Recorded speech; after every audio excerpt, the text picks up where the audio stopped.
Pluto, an exoplanet and now the most famous dwarf planet in our solar system, is hiding somewhere far, far away in its dark corner. The temperature of Pluto's surface is freezing. I mean, wow!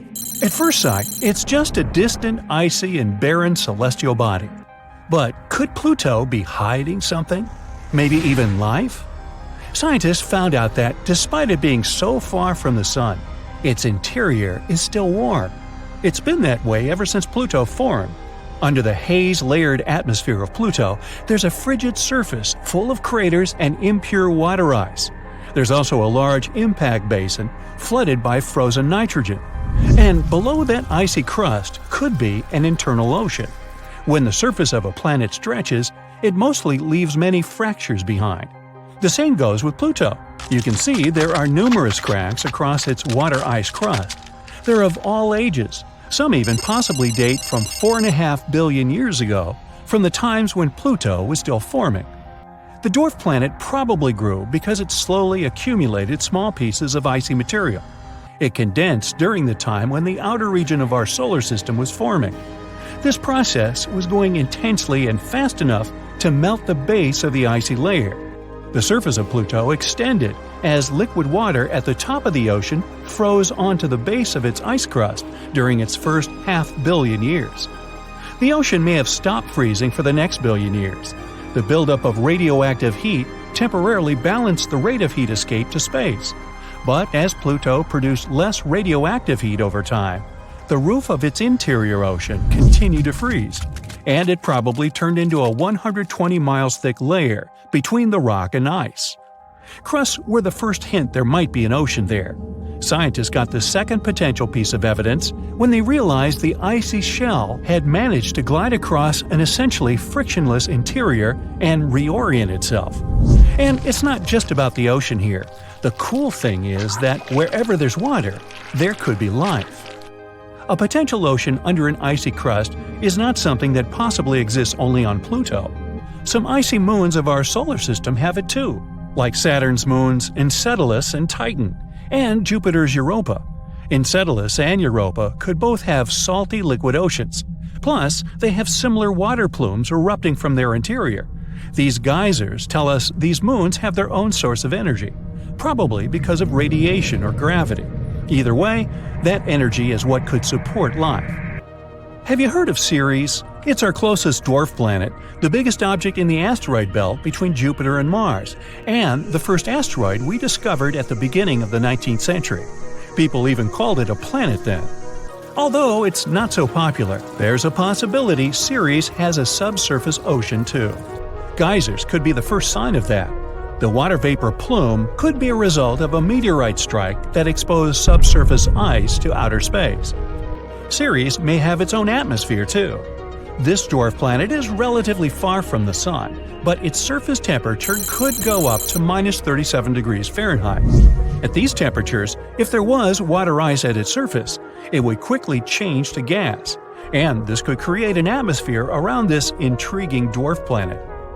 Not just oceans, there are many volcanoes across our solar system too. Mercury, Venus, Mars, and Io, one of Jupiter's moons, have them.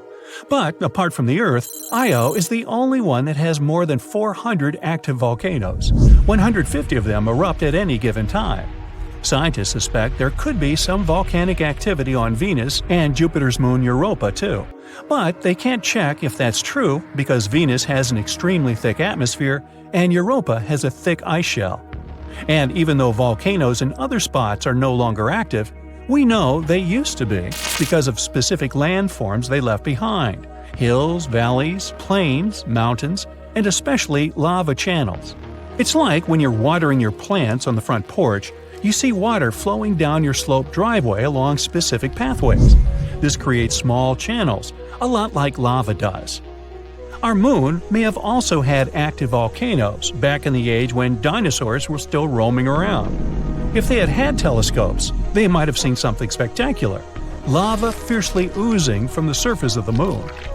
Astronauts took images of Ina, an unusual volcanic deposit on the moon, and there are 70 similar patches in the volcanic plains they found on the side of the moon that faces our planet.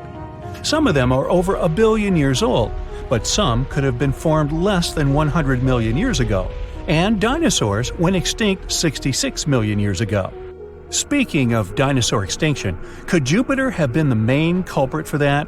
No one knows where this space rock that hit our home planet 66 million years ago came from, especially with such force.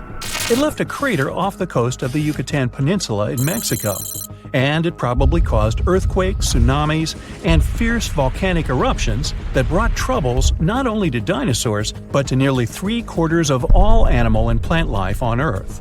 But some believe Jupiter was the one that flung the comet into the Earth.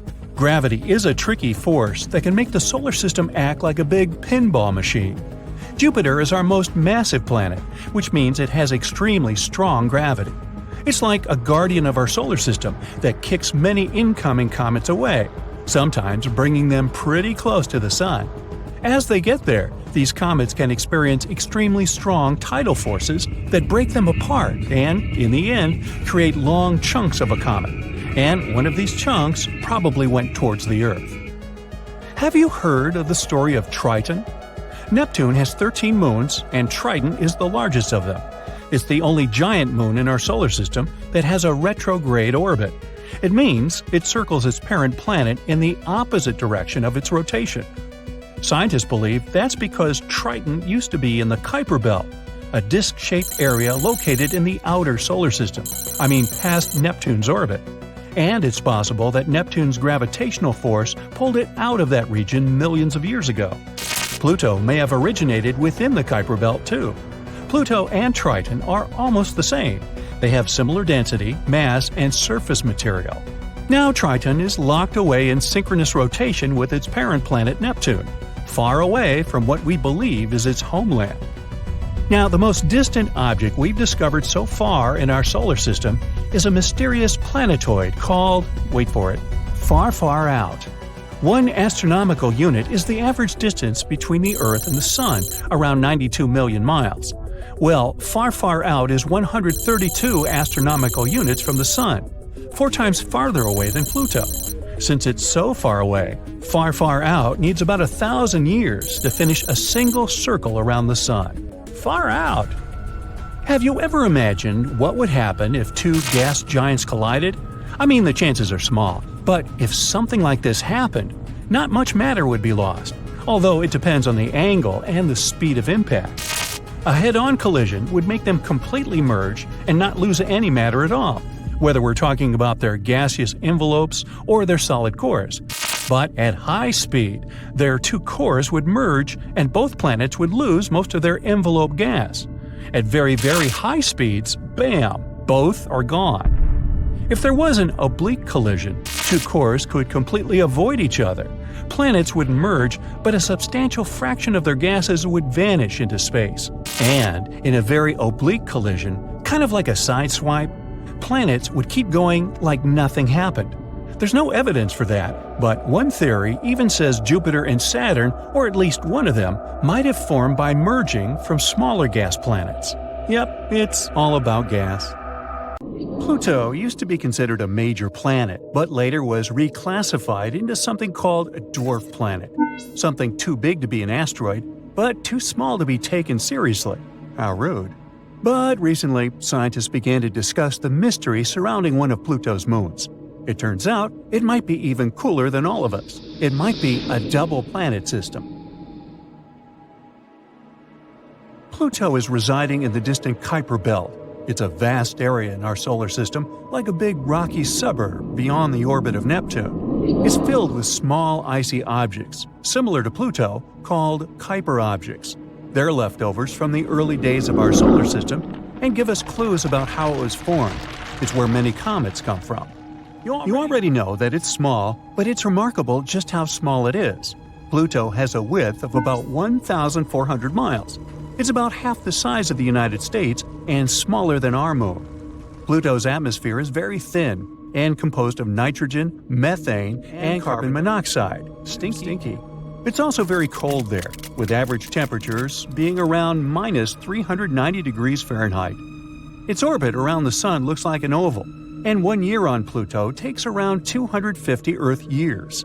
Pluto also shows a strange and unusual retrograde rotation because it's tilted on its axis, which means that it spins on its side. If you were standing on Pluto, you'd see a lot of high icy mountains, valleys, plains, and craters. The sun would be very dim and far away, and it would always look like twilight. It's a colorful planet, surprisingly. You would see a rainbow of pale blues, yellows, oranges, and deep reds. And the most adorable fact about Pluto is its famous heart, called Tombaugh Regio. Pluto was discovered super late in the 1930s, later than the rest of the planets. Initially, we thought that it's the 9th planet in our solar system. However, the more we explored the Kuiper Belt, the more we realized that it's full of these medium-sized objects. We found 4 more little planets just like Pluto: Eris, Ceres, Makemake, and Haumea. They all shared the same characteristics, and that's where we figured out that Pluto belongs to another family and created a category of dwarf planets. There are a couple of differences between these two categories. The first obvious difference is size and mass. Major planets are much bigger and more massive. They also have to be spherical, while dwarf planets might not be perfect spheres and might have weird shapes, like an egg-shaped Haumea, for example. And just like a regular planet, a dwarf planet orbits the Sun, but it doesn't have a clear orbit. Its orbit is full of debris and random objects. These are the only differences between the two. Well, as you can imagine, the reclassification sparked quite a controversy. People even made up a new term, Plutoed, which means downgraded. But although it might be sad that Pluto isn't a major planet anymore, we can look at it like a story about finding your true family.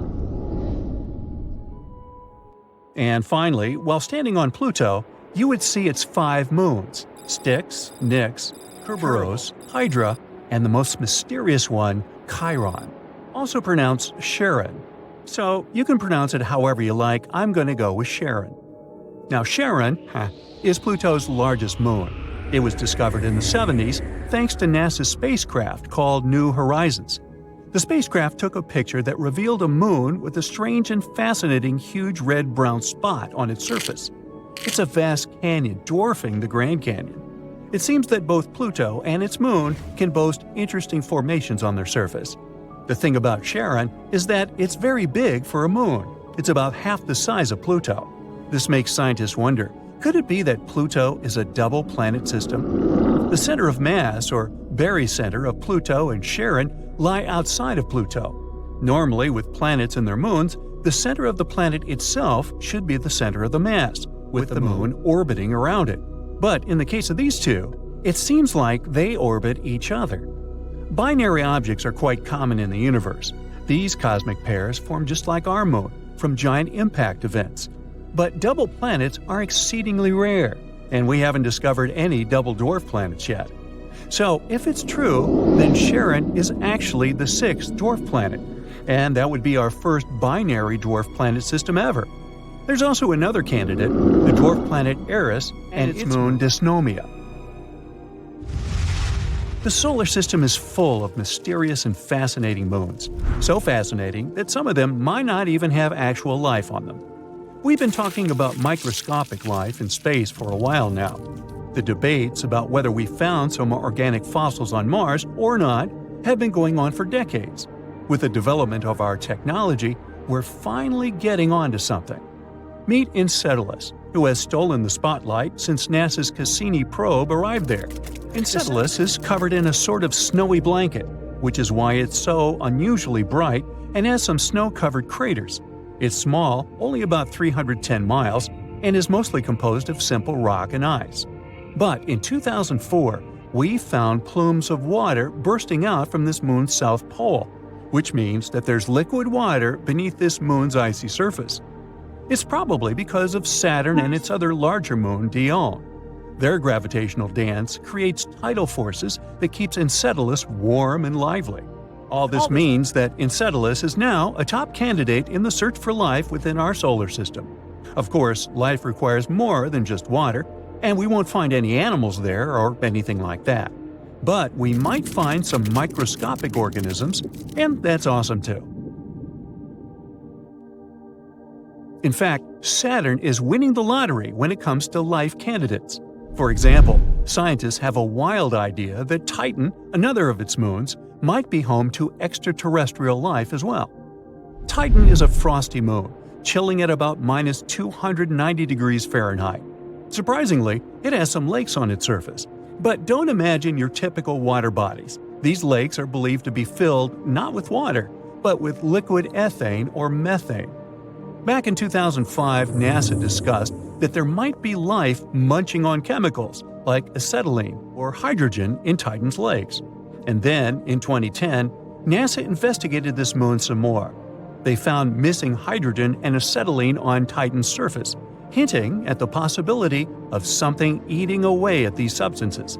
That's why some scientists dare to imagine methane-eating beings in Titan's freezing lakes. Moreover, they suggested that if these creatures exist, they probably have much larger cells than animals on Earth.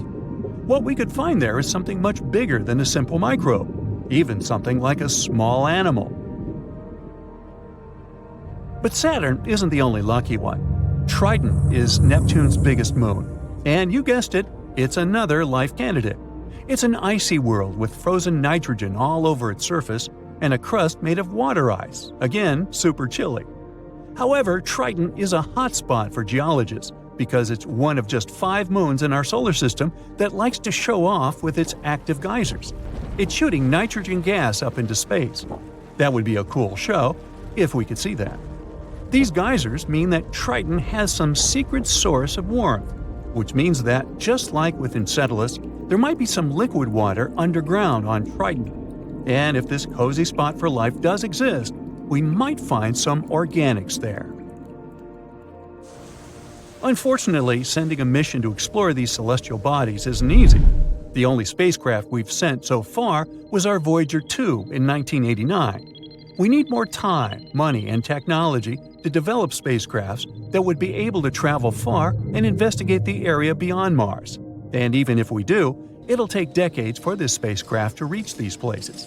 In any case, let's hope that during the 21st century, we'll finally be able to fully explore our solar system and all its mysteries.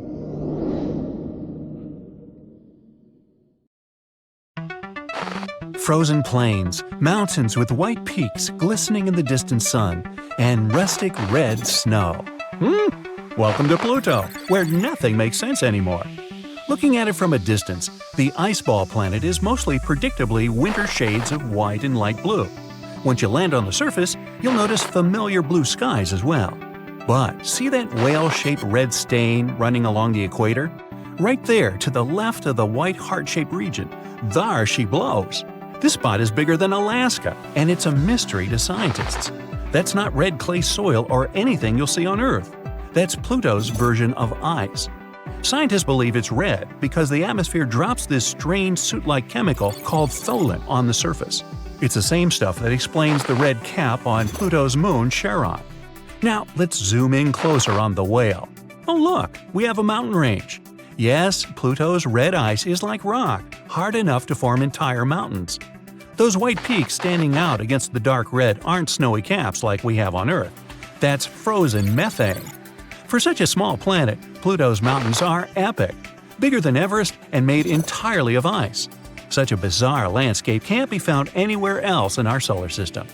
Yeah, Pluto's a pretty harsh cold place. Temperatures there can dip to minus 400 degrees Fahrenheit.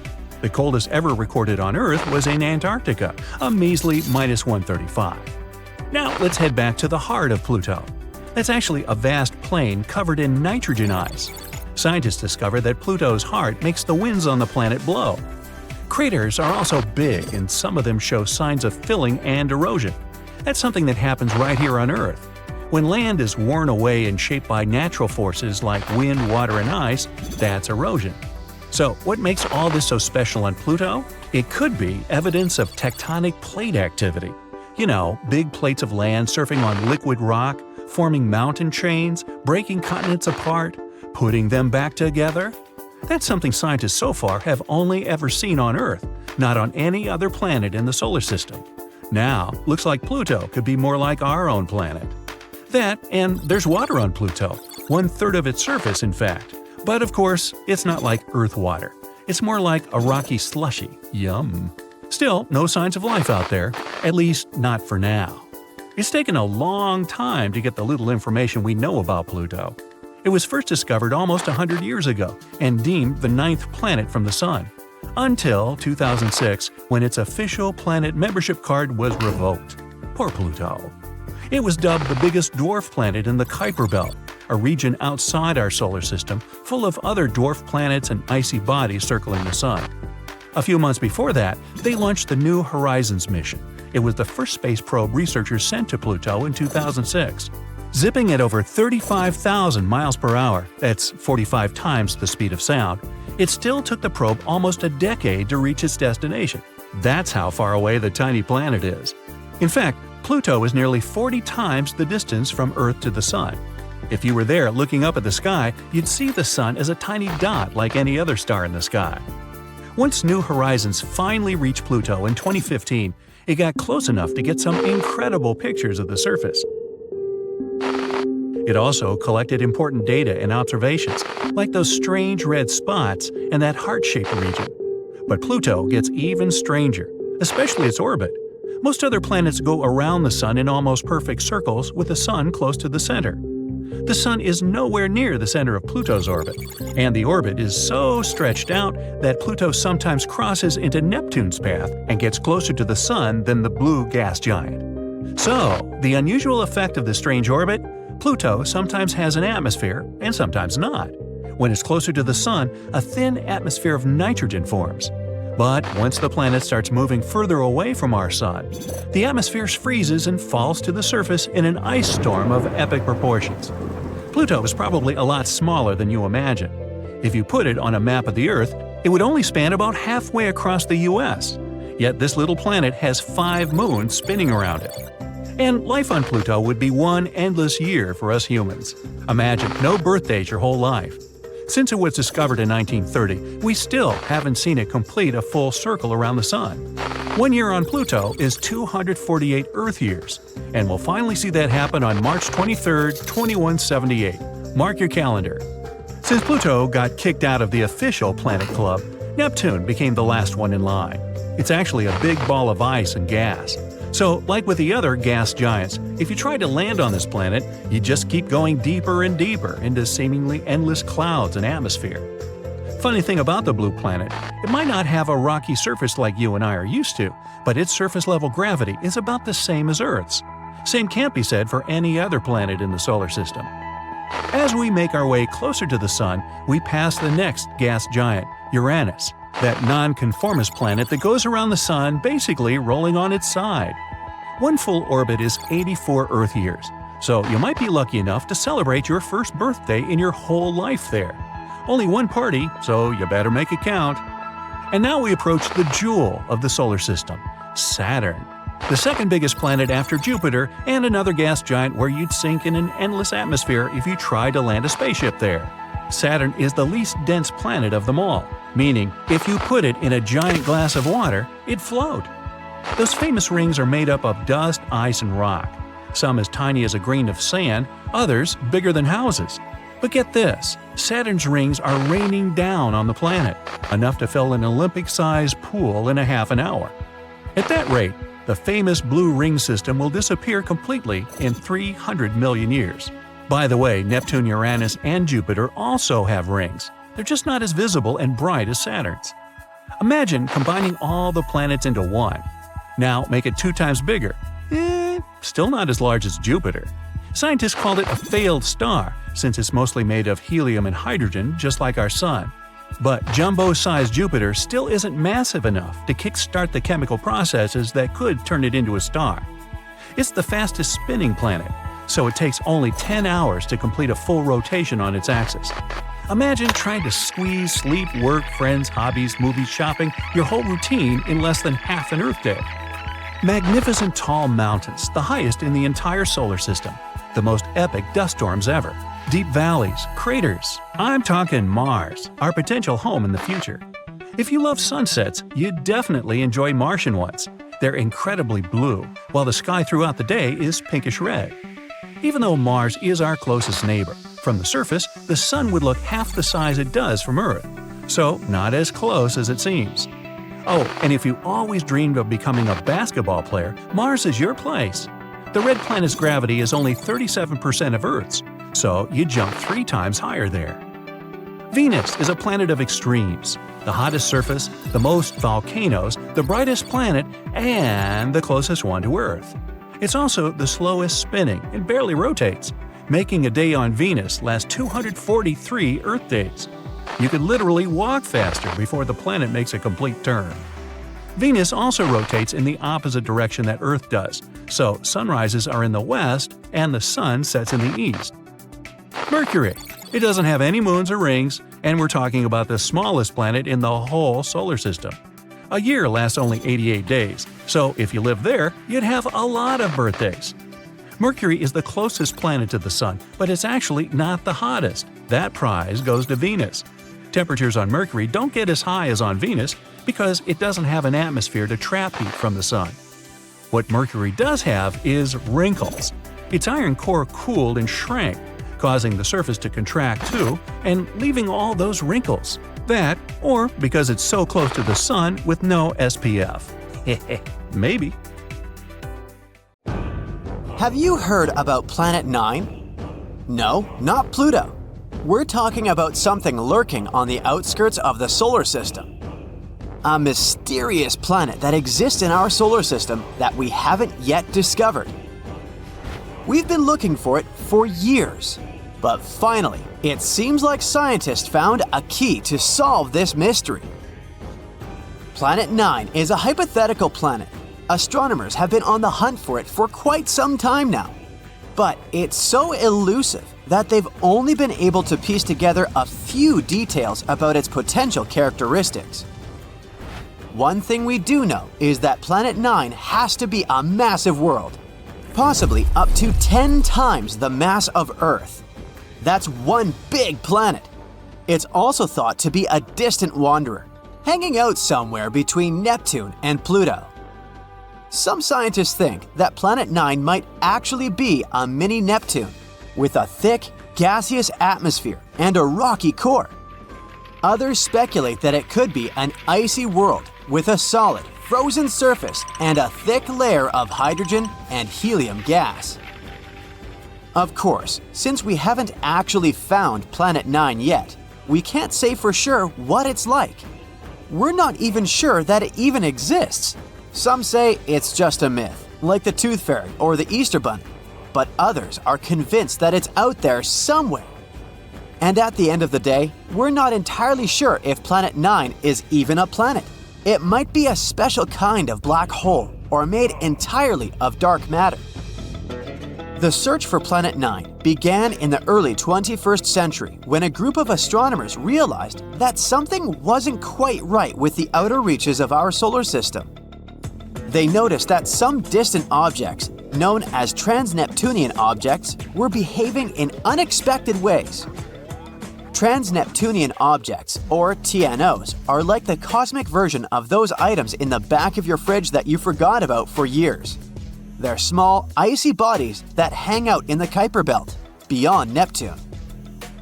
So, scientists noticed that these guys started behaving weirdly. At first, they thought it might be a fluke. But as they dug deeper, they began to suspect that there was a 9th planet lurking out there. Why haven't we discovered it yet, you ask? Well, it may be because of Planet 9's weird orbit. All the other 8 planets orbit the Sun in roughly the same plane, which is like a flat disk. However, our hypothetical friend's orbit is different. It might be tilted and move in a different direction compared to the other planets. Its orbit might also be stretched out like an oval, rather than being nearly circular like usual. Because of this, Planet 9 might spend most of its time far from the Sun, like a true introvert. It only comes relatively close to the inner solar system every few thousand years. This would make it super faint and hard to spot, so the only way we may discover it is by studying the gravitational effects it has on our solar system. And this isn't the first time astronomers have gone looking for a new planet. Back in the 19th century, there was a similar hunt for a hypothetical Planet X. But this time, they were armed with much better technology and a much better sense of humor. They began calling their elusive quarry Planet 9, which was much catchier than Planet X. They even came up with a hashtag for the search, Pluto Lives. It was a reference to the fact that Pluto had been kicked from the planet gang and some astronomers were eager to find a new planet to take its place. But the search for Planet 9 has been no easy task.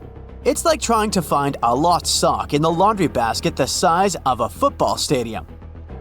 It's so far away and so faint that even the most powerful telescopes can't see it. Instead, astronomers have had to rely on indirect evidence, like the strange orbits of TNOs, to try to figure out where it might be. Some scientists have even supposed that it might be a wandering rogue planet, which would explain why it's so hard to find. But they haven't given up hope. Till this day, they're scouring the skies using all sorts of high-tech telescopes and fancy algorithms to try and spot this elusive planet. And fear not, dear curious human, because it looks like after so many years of research, we may have finally found the key to solve this mystery. Astronomer Man Ho Chan from Hong Kong has a theory. He believes that Planet 9 could have a bevy of moons. That's right, not only is it a giant planet hiding out in the depths of space, but it's also a bit of a hoarder. Moons are all the rage in the outer solar system. In fact, almost every planet here has at least one moon, except for Mercury and Venus. Earth has just one, which is kind of sad if you think about it. Even non-planetary bodies like Pluto have at least a couple of moons. A bit unfair, isn't it? Anyway, taking this into account, let's go moon picking with Planet 9. The region between the rock-filled Kuiper Belt and the rock-filled Oort cloud, where this planet is predicted to be, should be ripe for the picking. Chan made some calculations and determined that it would be stranger if the elusive planet didn't have any satellites. According to his calculations, an object the mass of Planet 9 should capture at least 20 TNOs as large as almost 90 miles across. It's like our mysterious planet is playing cosmic Pokemon with these guys. So, what if Planet 9 has moons? Would that make any difference? Kinda, yes. They could give us some indirect clues to finally locate this mysterious planet.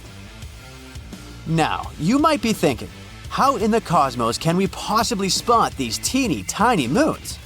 It's not like they're going to wave a giant flag or blast some Beyoncé tunes to get our attention.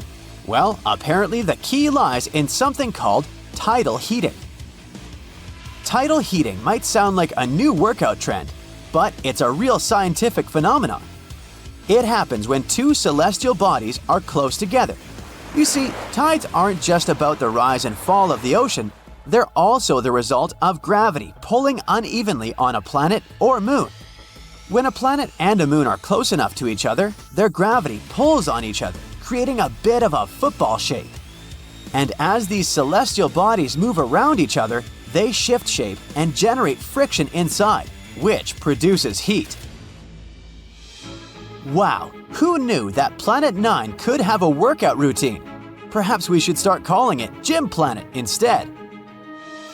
Anyway, if Planet 9 has any moons, the gravitational pull from these moons would cause it to change shape constantly, generating heat in the process.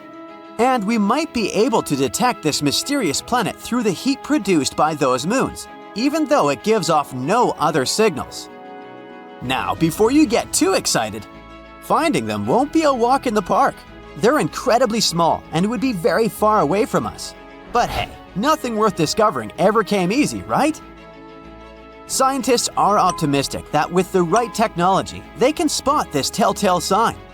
It will be easier for us to spot them with fancy instruments like modern telescopes. Talk about cool friends to have, right? Sure, the process of finding it may be difficult and time-consuming, but the potential payoff is huge. Finding this planet could explain a lot of the strange behavior observed in TNOs, the Kuiper Belt, and beyond. As we've already mentioned, they've been acting super weird lately, tilting and aligning in suspicious ways. If this planet doesn't actually exist, we have yet to explain what is the reason for this strange behavior. In any case, the search for Planet 9 is one of the most exciting and intriguing quests in modern astronomy. It's like a cosmic scavenger hunt, and everyone's invited to join in on the fun. So, grab your telescopes and let's go planet hunting. Who knows, maybe we'll find it sooner than we think. This is Neptune. The next stop is Pluto. Stand clear of the closing doors, please. One day, with top-notch future technologies, one stop from Neptune to Pluto won't seem much further than Times Square from Bryant Park today. There are huge ice mountains on Pluto, valleys that go further than your eyes can see, 160-mile large craters, almost as big as the largest one on Earth, and no life. The reasons are obvious. The long distance between Pluto and the Sun guarantees freezing temperatures on that dwarf planet. It also ensures a trip of a few billion miles. Plus, it's smaller than the Moon, so it would get crowded very soon if people started dwelling there. Still, there's one reason which makes life there not that far-fetched. The Sun has a lifespan and cycles within it. Our solar system used to be nothing but a cloud of gas and dust. As a result of a gravitational collapse at the center of this cloud, the gas and dust started gathering in specific, denser places. These pulled more and more matter as time went on, and something called conservation momentum made the mass start rotating and heating up because of immense pressure. Later, there appeared a disk similar to what Saturn has, but it was made of entirely different substances. And right in the center, there was the ball that eventually became the Sun. A protostar is a young star that's still gathering its mass, and that's exactly what the Sun was before the temperatures and pressures inside of it lighted up its core. Millions of years later, it became the Sun we see every day. But it won't stay this way forever. It will heat up even more and eventually get bigger and denser, turning into a red giant. It may one day get big enough to swallow up Venus and Mercury. Chances are, it might swallow even planet Earth. Even if it doesn't devour our planet, the Sun might get close enough to touch us. Well, if this happened, life on Earth wouldn't be possible. But then, in just a few minutes, the Sun loses about 40% of its mass and shrinks about 10 times what it used to be. It's not as bright, and indeed, not as hot as it used to be. By this moment, Earth will have already been deserted. People might want to start traveling around space, or settle down on another planet where life is sustainable, like the exoplanet Kepler-62f, which, by the way, is even bigger than Earth. While all of this was happening, Pluto was changing. Before, every resource was frozen inside of the dwarf planet. Water, gases like methane, carbon monoxide, you name it. But as the Sun was reaching its peak luminosity, Pluto was slowly warming up and losing a lot of what it had to the vastness of space. At the same time, an atmosphere formed up. If the atmosphere gets thick enough, it would create favorable life conditions. Then, instead of spaceships, a tiny percentage of us would be able to set up colonies on the dwarf planet. The temperature is comfortable there, almost t-shirt weather. It even resembles Earth a tiny bit. Canyons filled with water, beautiful endless fields with trees, and lots of space to run around, and mineral water pockets on the ground, good enough to drink. Pluto's rotations are different than Earth's. An Earth day is 24 hours, and sometimes it still feels like it never ends. But on Pluto, a whole rotation around the Sun takes 153 hours, because it's pretty far away from the Sun. After several hours without sleep, we get tired and our eyes get red. It means we'd have to take several naps throughout the day on Pluto. A year on Pluto equals 248 Earth years. Unless we come up with some sort of technology to get us to live that long, our entire lifespan would be less than half a year on the dwarf planet. So, houses on Pluto might need to be equipped with cryo chambers. Whenever you feel like dreaming for a long time, you jump in it and wake up 50 Pluto days later. On the dwarf planet, there are also seas and beaches. So it's just like a tiny Earth, far away from the actual Earth. The food on Pluto could be tastier. We might find a way to make the ingredients more savory and even try to grow them faster during the trip. You plant a carrot, and 2 days later, it's ready to be in your salad. There could also be new ingredients for our salads on Pluto. Maybe 2-meter-tall mushrooms we've never seen before. The animals we would take with us on the trip would get released into their new home forever. And with time, they would evolve and adapt to their new environments. The law of the jungle could change a bit too.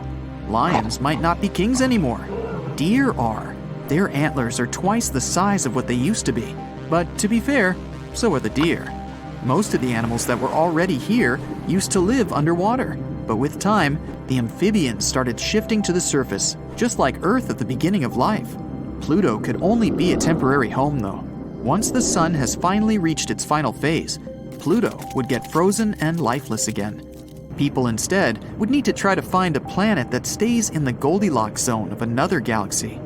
The Goldilocks zone is the exact proper distance from the star like the sun, where the temperature is perfect for the water to stay liquid.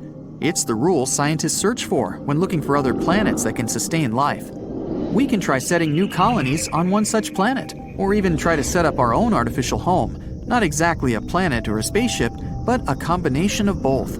Something huge built right in space, say a wheel with gravity everywhere we go, so we don't fall off. It would float in space toward the new exoplanet, capable of fitting entire states in. This whole trip might happen just because the sun first grew too much, and then, having reached the culmination of its life cycle, it would finally become a white dwarf. It's going to be a pretty long journey, and entire generations will be born here. You'll have a choice: sleep your way through the journey until humans finally reach their new exoplanet, or enjoy the trip in this fantastic spaceship. There's all you need on board: malls bigger than those on Earth, large futuristic cities, even places to farm, fields with rich soil made artificially, and finally, after a long journey, the exoplanet. It's even somewhat better than Earth. The planet is giant and has more continents. The continent's center isn't as far from oceans, which means there aren't as many desert areas. Though the sun of this planet is an orange dwarf, it's not as hot as our yellow dwarf sun today. It's a bit smaller, but here's the kick: orange dwarfs live somewhat longer. They remain stable for between 15 billion and 45 billion years. Despite that, this new planet is full of rainforests because the planet itself is warmer. It means more biodiversity and creatures we've never seen before. But even if nothing out there is suitable, we could try and terraform this planet instead. If we take Mars as an example, we could create a greenhouse effect by smashing ice-rich comets and releasing ammonia in them, making the planet warmer. We could also start planting trees. We'd probably need some Earth soil to do that, or we'd have to modify Mars's soil to be similar to ours. Sooner rather than later, the atmosphere would be close to the one we have on Earth. We'd be able to breathe too, because of the trees. Then, we can melt Mars's polar ice caps and voila, water. The problem is the solar winds and sun explosions that might strip it of an atmosphere just as quickly as we can create one, if not faster. It has no magnetosphere either, which means it can't protect us from radiation, so long-term Mars wouldn't be a good choice. Maybe out there, in the vastness that is space, there is a perfect planet waiting for us.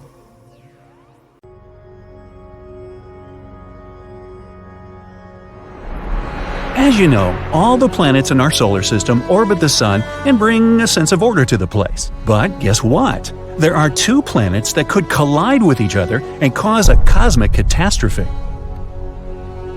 Here's Neptune, the most faraway planet in our solar system. It's 17 times heavier and 4 times bigger than the Earth. It's 30 astronomical units from the Sun. 1 AU is the distance between the Sun and the Earth, so it's 30 times farther away from our star than we are. And Neptune makes a complete circle around the Sun in 164 years in an almost perfectly round orbit. Neptune is cold, calm, and stable. But there's one planet that can ruin this balance: Pluto. It's a dwarf planet covered in rocks and ice. It's 6 times lighter and 3 times smaller than the Moon. We're interested in its orbit. If you look at a map of the solar system from above, you can see that it's not round but elliptical, so it's a slightly flattened circle. At its furthest point, Pluto is 49 Earth-Sun distances away from the Sun. When it moves, it comes closer to the star. At its closest point, Pluto is about 29.5 AU from the Sun. That's closer than Neptune. So, hypothetically, they could collide. Let's look at this collision from the front row. A little closer, please. Good. Neptune and Pluto are slowly approaching each other. They are both very cold worlds, but they begin to interact with each other gravitationally. Just like two magnets, it warms them up from the inside. Neptune is a gas giant. There's no solid surface there, so there's not much change in it yet. But Pluto has a rocky surface. Because of Neptune's gravitational influence, it's starting to crack. Pluto experiences continuous earthquakes. This causes it to heat up even more. When Pluto almost touches the gas giant, it begins to crumble from the inside out. Plus, Neptune has a very dense atmosphere, so the dwarf planet begins to ignite from friction with the gases in the upper atmosphere. Pluto is now very hot on one side and very cold on the other. This causes severe deformation, and it begins to crumble. Half of the dwarf planet's fragments remain in Neptune's orbit.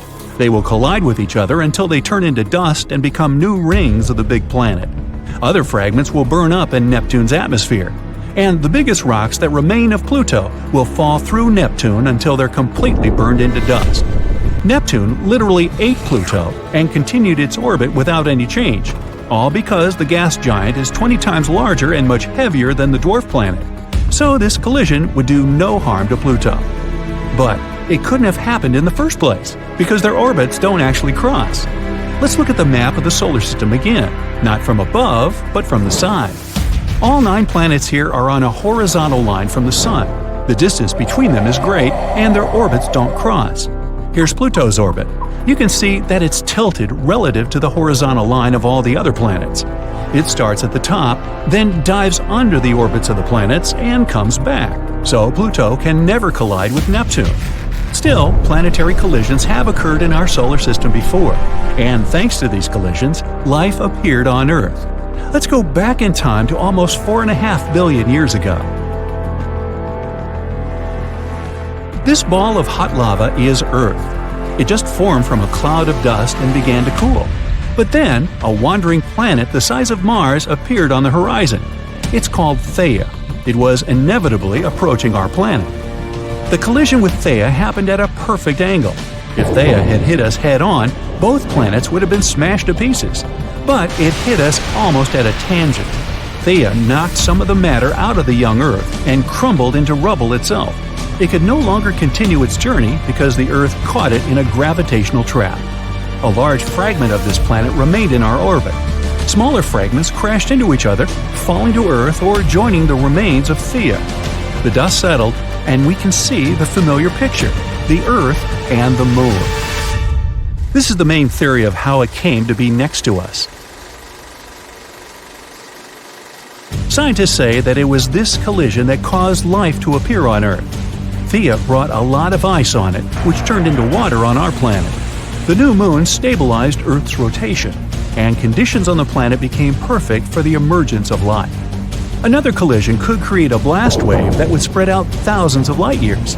Stellar collision. This usually occurs in binary systems with a white dwarf and a regular star like our Sun. A white dwarf is the remains of a star that has gone out. As the stars get together, they start to move around each other in a spiral-like dance. The white dwarf pulls down the upper layers of the larger star. This hot plasma and stardust form a luminous disk. The two stars get closer and closer. When they finally merge, this causes a chain reaction in the core of the hot star. The massive matter presses on the star's core too hard. This causes the innards of the combined star to heat up even more, and it expands, creating a supernova. This is one of the brightest events in the universe. The light from the explosion can be seen hundreds of light years away. Another spectacular view is the collision of a star with a black hole. Black holes are the heaviest objects in the universe, and their gravity is incredibly strong. So when a star and a black hole get close, the black hole starts eating the lighter matter of the star. The hot plasma, like spaghetti, heads toward the heart of the black nothingness. For an observer, this plasma seems to settle on the very edge of the black hole. It's called the event horizon. The thing is that time is much slower near such a heavy object, so we think the matter stays on the event horizon, but in fact it's long gone into the heart of the black hole. As they get even closer, the black hole starts to literally tear the star apart and swallows it whole. At this point, the black hole spits out about half of the star's mass in the form of a beam of energy right out of its black heart. The other half of the star's mass becomes the black beast's food. We know of many black holes in our universe. The heaviest of them usually lies in the centers of galaxies. They can be millions of times heavier than the Sun. But what would happen if two black holes collided with each other? Our scientists had the opportunity to observe such an event. Two black holes weighing 66 and 85 solar masses gradually approached each other. They danced together, bending the light passing by them. But then they merged into one enormous black hole, weighing 142 solar masses. That same second, the new black hole released gravitational waves into space with an energy of 9 solar masses. Scientists were able to catch these waves and observe the merging of the two black holes from the front seat. But this event actually happened about 17 billion years ago. We're only now seeing it because the particles of light and gravitational waves took so long to travel the distance of 17 billion light-years to Earth. Now consider a galactic scale collision. Literally, it's a collision of the Milky Way and the Andromeda Galaxy. This event will happen in 4.5 billion years, so stay tuned. The Milky Way has almost 100 billion stars. Andromeda has about 1 trillion. As the galaxies approach one another, they'll make several circles around each other. At that time, some stars may be ejected from the galaxies like from a slingshot. Then Milky Way and Andromeda will begin to merge. One scenario here is that our solar system will collide with another star system from Andromeda. In this case, there could be a stellar collision and a supernova afterwards. Our world would be destroyed. Another option is that the Sun would be ejected into dark space. In this case, we may not even notice the difference. All we'll see on Earth is a gradually disappearing starry sky, as our solar system will travel through dark space away from the home galaxy. But the most likely scenario is when the galaxies merge, it'll be completely painless for us. In fact, the space is very wide, and there's room for all the stars from both galaxies. The only difference is that we'll see a lot of new stars in the night sky, along with flying saucers from Andromeda. Nah, not really. But it's not the collision of galaxies that we should be worried about, it's our Sun. In 4.5 billion years, it'll become a red giant. It'll expand, swallowing up the nearest planets. Earth will probably be the first planet near the Sun. It'll be so hot that all life will simply disappear, and no one will be able to watch the galactic collision. Frozen plains, icy mountains with their snow-capped tops glistening in the sun, valleys, craters, eternal freezing winter. Wow. Hello there, Pluto. At first sight, it looks like a paradise for adventurers who love skiing, snowboarding, and all the other fun things you can do in snowy winter wonderlands. But the snow there is not like what you can find on the mountains of Earth. On Pluto, the mountain peaks are covered with frozen methane, while down here they're made of frozen water crystals. Because of its specific chemical composition, the snow on Pluto is red. The mountains themselves are very different too. They reach heights of up to almost 10,000 feet. But they're not rocky like ours, looking more like huge blocks of ice. Such a landscape cannot be found anywhere else in our solar system. But you'll need to pack some layers if you want to come visit. The average temperature there ranges from minus 375 to minus 400 degrees. When taking a look at it from a distance, you can see it has some kind of big, heart-shaped thing on its surface, called the Tombaugh Regio. That's actually a vast plain the size of Oklahoma or Texas that's covered in nitrogen ice. Scientists discovered this heart actually makes the winds of the planet blow. Craters are also big here, sometimes more than 160 miles in diameter, and some of them show signs of filling and erosion. Erosion is when land is worn away by natural forces such as wind, water, and ice. It's the same process that formed many interesting things that you can see on the surface of the Earth, like valleys, coastlines, peaks, or mountains. The fact that some craters are there because of erosion tells us that tectonic forces must be slowly changing the surface of Pluto. 1/3 of its surface is water, but not the kind that we like to drink, more like a really hard frozen ice. Water is vital for the evolution of life, but not water that's this cold, so it's unlikely that any life has formed here. At least for now. But how do we know all these things about Pluto? Well, here's the basics. Astronomers discovered Pluto in 1930, and just like with plenty other moons and planets, they named it after a figure from Roman mythology, the ruler of the underworld. Pluto was considered the 9th planet of our planetary system until 2006, after which it was recategorized as a dwarf planet. Despite its recent demotion, it is still the largest and the oldest known object in this region of the Kuiper Belt, an outer shell full of other dwarf planets and icy bodies. New Horizons. That was the name of the very first space probe that astronauts sent to have a look at Pluto in 2006.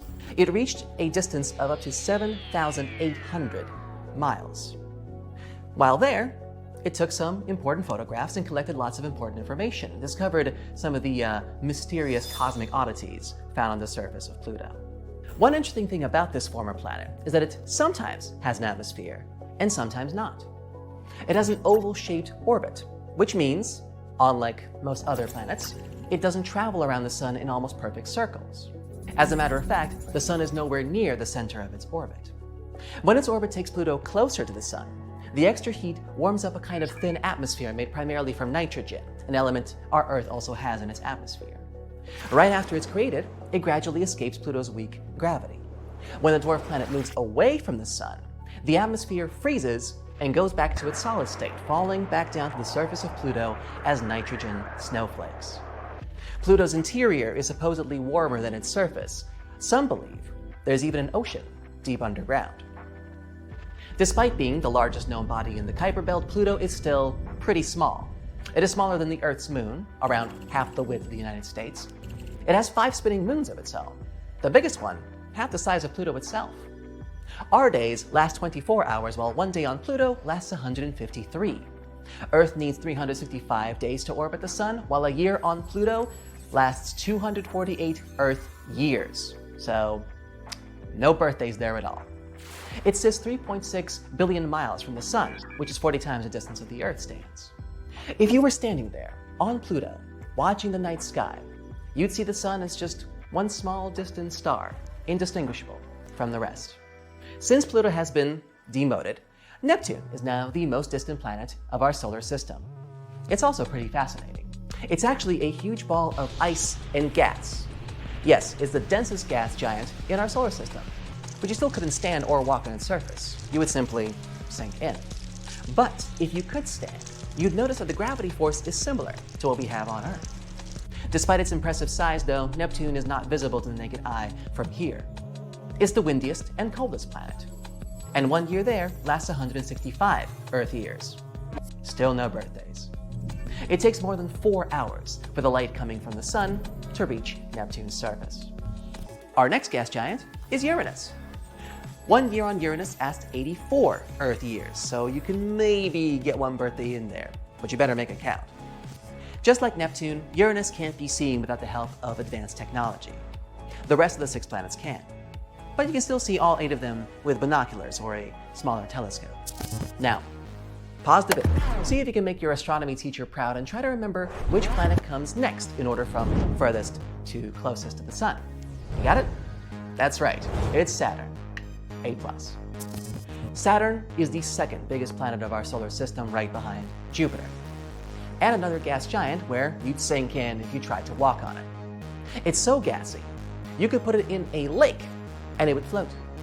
They call it the jewel of the solar system because it has a big ring system that kind of looks like a crown.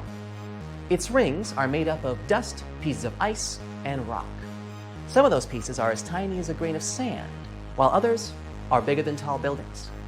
Next on the list, and completing our gas giant quartet, is Jupiter.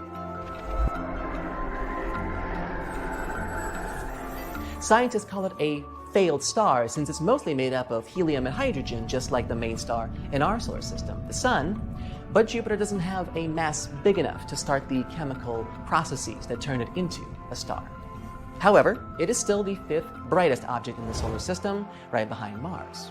You probably have seen it when stargazing sometime, you just had no idea what it was. Okay, Picture all the other planets combined and double their mass. That's a lot of mass, but Jupiter still has more mass than that. It's also the fastest spinning planet, so it takes only 10 hours to complete a full rotation on its axis. Our day lasts 24 hours. Imagine how it would look like to squeeze sleep, work, family, friends, hobbies, movies, all that in just 10 hours. I guess I'd have to sleep once every other day if I lived there.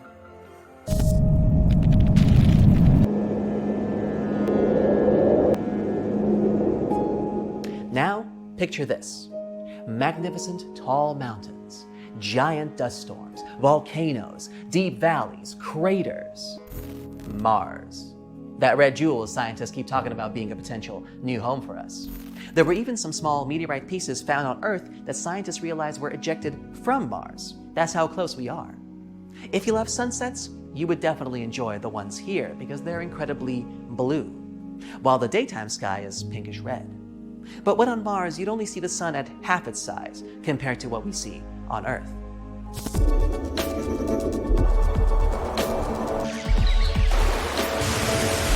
And of course, there's Earth itself. Seas, mountains, valleys, waterfalls, and of course, life. For 4.5 billion years, Earth has been home to so many different kinds of organisms that have lived, died, and lived again. And even though we know so much about our homeland, there's always something new to discover each and every day. The next planet, Venus, is the champion of superlatives. The hottest surface, the closest planet to the Earth, the biggest number of volcanoes, 1,600. If you compare it to other planets to our solar system, the brightest planet, with reflective clouds that make it so shiny you can see it from the surface of Earth. Oh yeah, and the slowest spinning body as well. It takes 243 Earth days for Venus to make just one single turn. You could literally walk faster than the planet's rotational speed. Venus also goes in the opposite direction of Earth, so sunsets there are set in the east, sunrises in the west.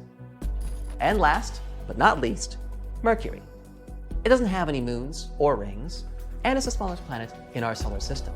A year there lasts only 88 days. So get ready to expand that birthday budget.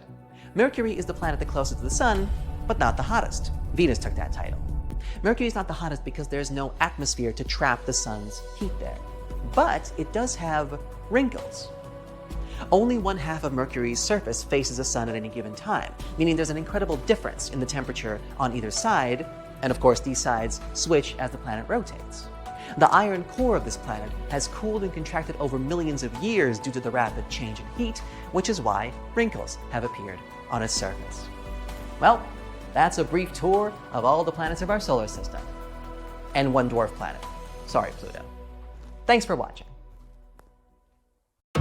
In space, no one can hear you scream. Or is that, in space, no one can hear ice cream? Well, either way, we know that no supernovas, crashing asteroids, and burning planets make a sound in space.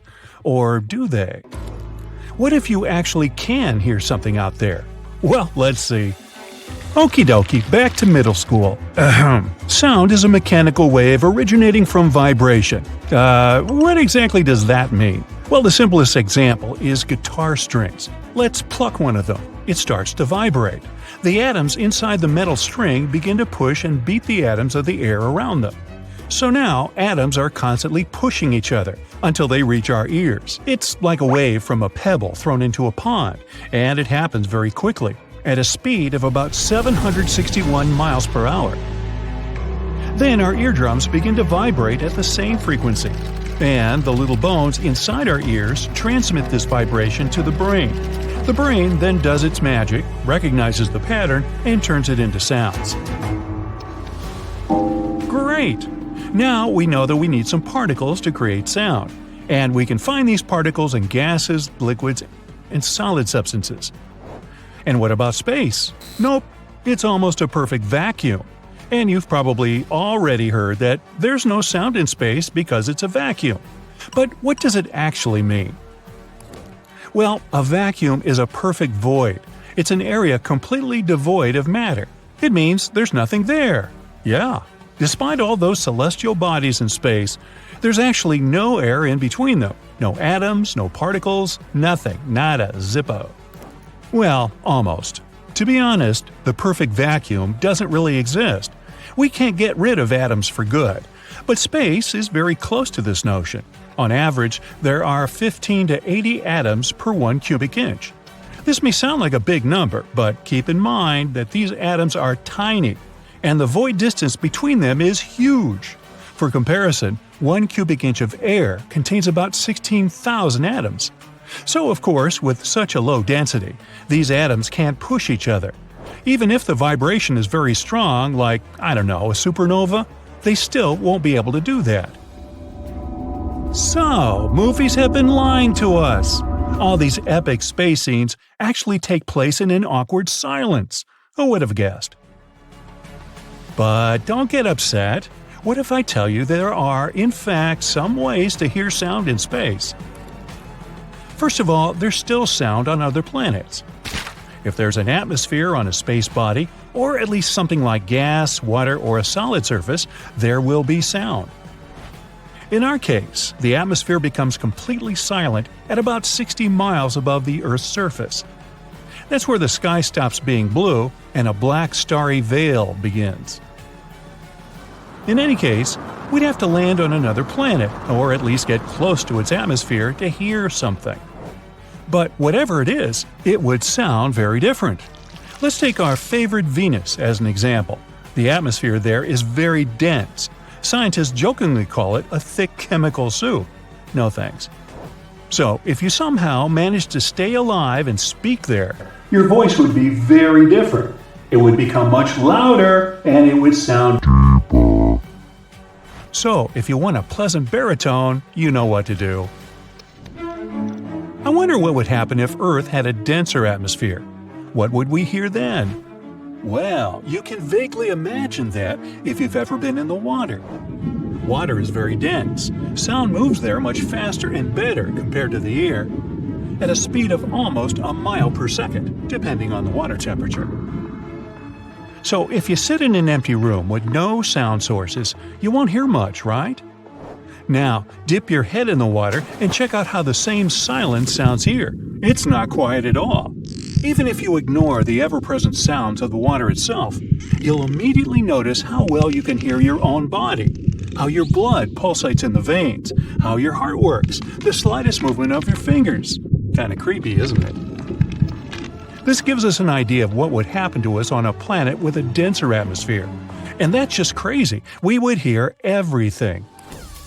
From scurrying animals to the movement of tectonic plates. Come on, you'd probably say. It's obvious that there's sound on other planets. But didn't you say we can hear something in open space?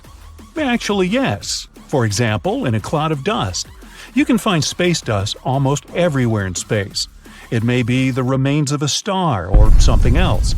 And in these places, everything is a bit denser than usual. This means there are probably dust clouds where particles are very close to each other, which means they can produce sounds. Of course, those will be very quiet and transmitted over a very short distance.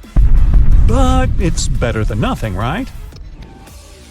Plus, we already have one real space sound recorded.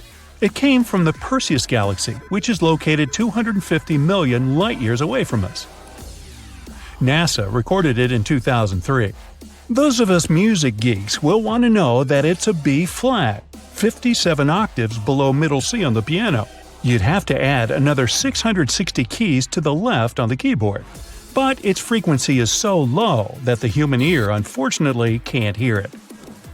But besides that, we can only hear something inside spaceships.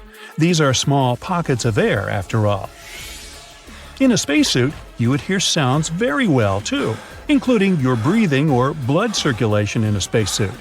But two astronauts flying side by side wouldn't hear each other, even if they got very close and shouted very loudly. It's quite funny. If you, being an astronaut, bumped into something, it would be very loud for you, but your friend wouldn't hear anything. That's why astronauts use radio devices. 2091, cancel your call, 2879 will handle.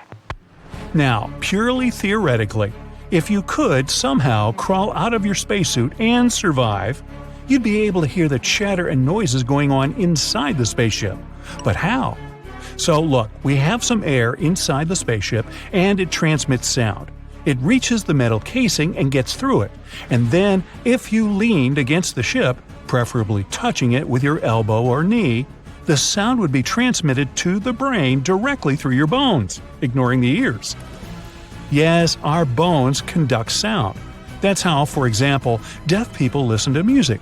It's called bone conduction. It's used in some headphones and some other technologies. You can do a little experiment.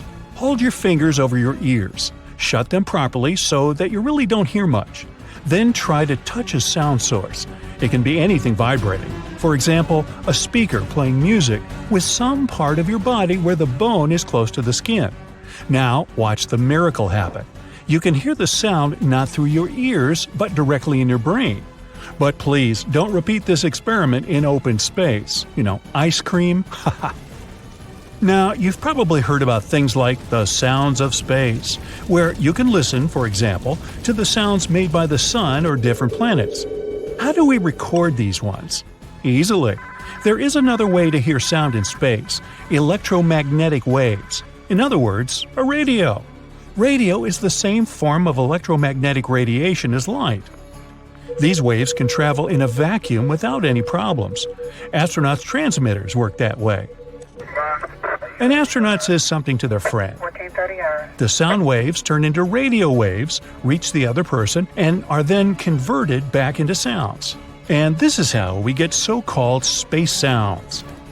Our planet is actually very loud in that regard.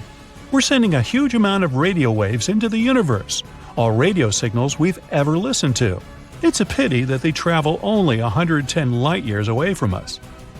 But I think it's good that we don't hear everything that happens in space. Imagine if sound could easily travel through the universe. We would hear everything, from solar flares to nearby supernovas. Horrifying, right? So maybe we're just lucky. Hey, remember, in space, you can hear ice cream. Chocolate! Vanilla!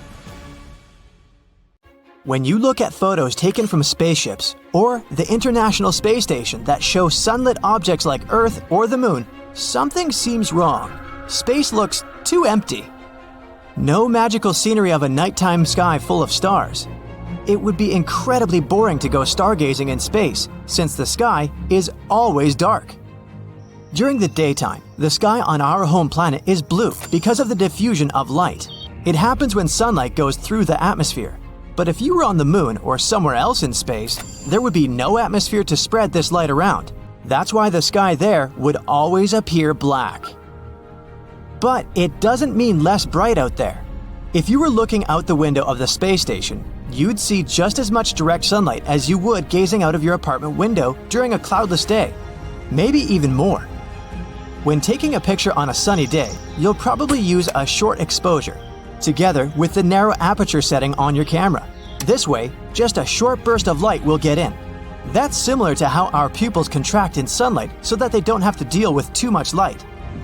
And since it's just as bright up there in space, the process is the same when you take pictures of sunlit objects there. Using short exposure, you can get good, bright pictures of Earth or the surface of the Moon. But it also means there will be no stars in the picture. Even up there, stars are relatively dim. They don't emit enough light to show up in photos taken with such settings. Our home planet has a blue sky that slowly transforms into a beautiful orange-red palette at dusk and dawn.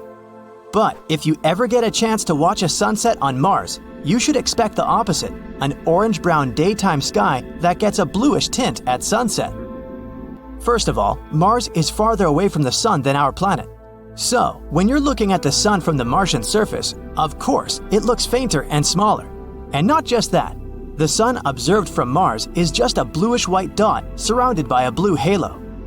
The thin atmosphere of the red planet contains large dust particles.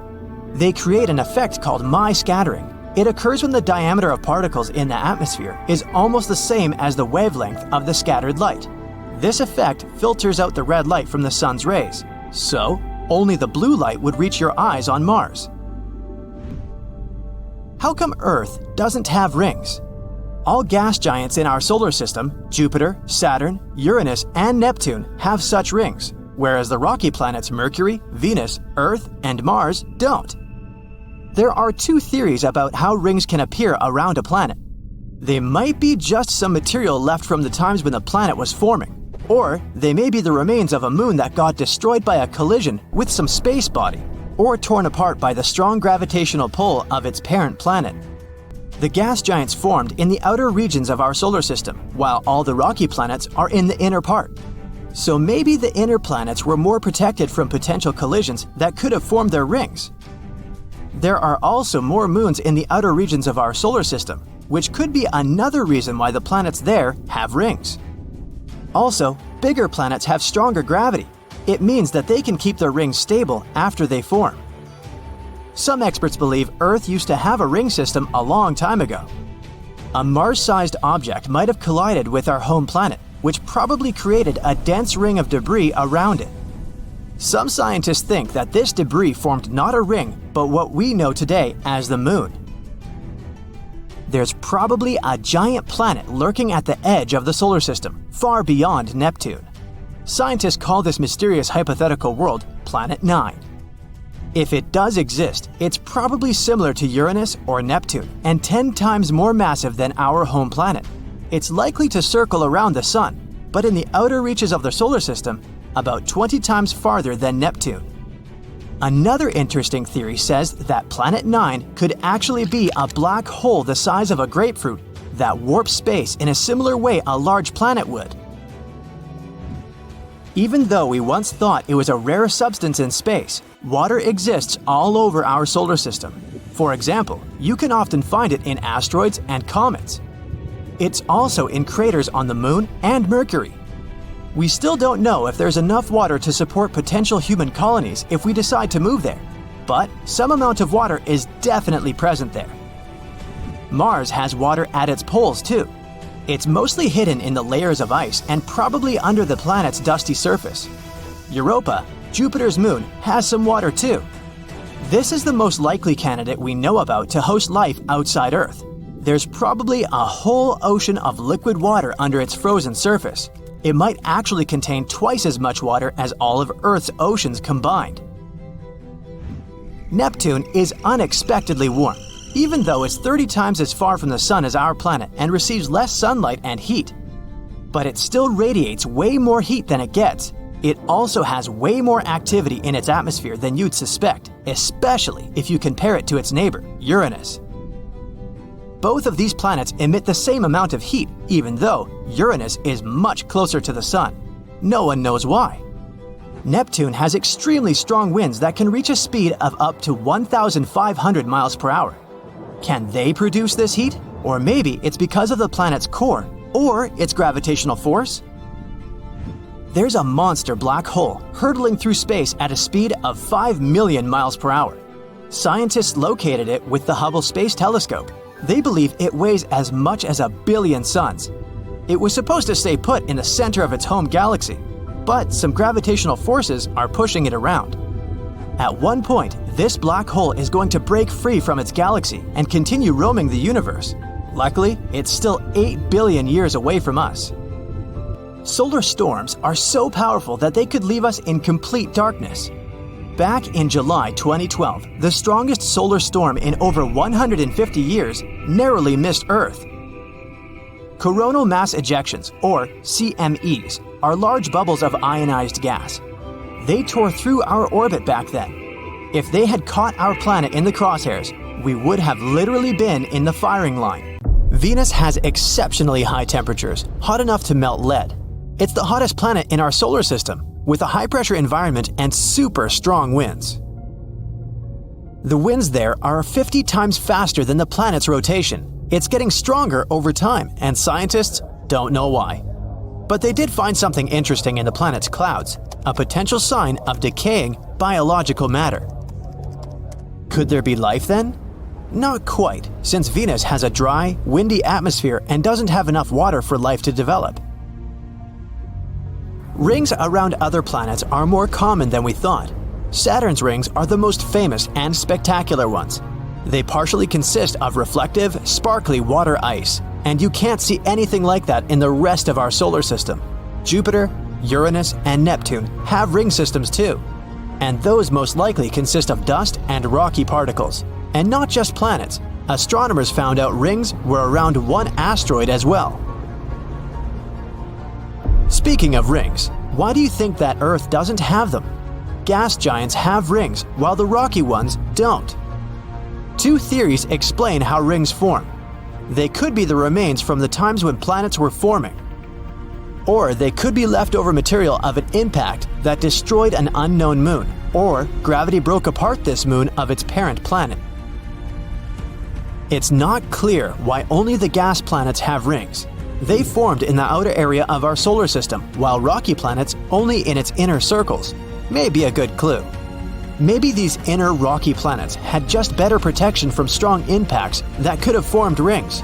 Also, there are more moons in the outer solar system. And there are more rings there. Another thing may be that bigger planets have a bigger volume, so a ring system can remain stable there. Some theories even say that Earth used to have a ring system. A long time ago, our planet collided with a Mars-sized object, which most likely resulted in a dense ring of particles and debris. But our story was a bit different than the outer planets, and those rings probably combined and formed the Moon. Do we know the shape of the universe? Einstein had a theory of general relativity. It said that the universe could be in one of these three forms: closed like a sphere, open like a saddle, or flat like a piece of paper. Its shape determines whether it's infinite or not, and whether it will expand forever or maybe collapse at some point. The shape of the universe depends on its density and rate of expansion. One of the best ways to determine its shape is to use something called the cosmic microwave background. It's the relic afterglow, something that's left of the Big Bang. Sound waves that were moving through the universe in its early stages produced quite small spatial variations in the temperature of its faint light. The result of these studies showed that the universe probably expands in all directions, which means it's flat. How come our sun is hot while the moon is cold? The sun gives off heat because its core is extremely hot. In there, the pressure is pretty high. The hydrogen turns into helium. That's how the sun creates light and heat. The solar light and heat are enough to light up our days on Earth, as well as support life here, even though the sun is around 93 million miles away from us. The moon is not hot because it doesn't have an atmosphere, so it can't absorb sunlight as our planet does. Its surface gets very hot in the daytime, about 210 degrees Fahrenheit, but since there's no atmosphere, the temperature drops extremely during the night to negative 279 degrees Fahrenheit. The sun is hot, no doubt there, but the space around it is very cold. Heat is the energy objects store inside of it. Temperature is how we measure if something is hot or cold. So when you transfer heat to certain objects, its temperature goes up. Take it away, and the temperature goes down. You can transfer heat in three different ways: convection, conduction, and radiation. Convection works within gases and liquids, and conduction is for solids. The temperature only affects matter. Space doesn't have enough particles. It's nearly a complete vacuum, which means transferring heat is not effective. The only way to do it is through radiation. When the heat coming from the sun falls on an object in the form of radiation, the atoms that make up that object will absorb energy. This energy moves the atoms and makes them produce heat throughout this process. In space, temperatures of the objects stay the same for a long time. Cold objects stay cold, and hot ones stay hot. If you place anything outside of the Earth's atmosphere and expose it to direct sunlight, the sun will heat it to about 250 degrees Fahrenheit. Objects in outer space that surround our planet and don't receive sunlight directly are at 50 degrees Fahrenheit. The temperature is like this because there are molecules that escape our atmosphere, so the sun heats them. We used to think that water was really rare in space, but now we know there's water ice across our entire solar system. For starters, you can usually find water on asteroids and comets. It's also in craters on Mercury and the Moon that are in permanent shadows. On Mars, you'd find ice at its poles, under the surface dust and in frost. It might not be enough to support human colonies up there, but it's still something.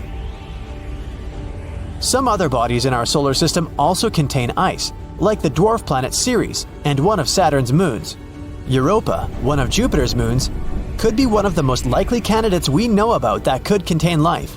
It probably has an entire ocean under its frozen and cracked surface. It could have twice as much water as all oceans on our planet together. Titan, the biggest of Saturn's moons, also has a liquid cycle, but it's not water. Its cycle moves materials between the surface and the atmosphere. At first, it sounds like the water cycle we have on Earth. But immense lakes on Titan are filled with ethane and methane. There's a chance they're over a layer of water.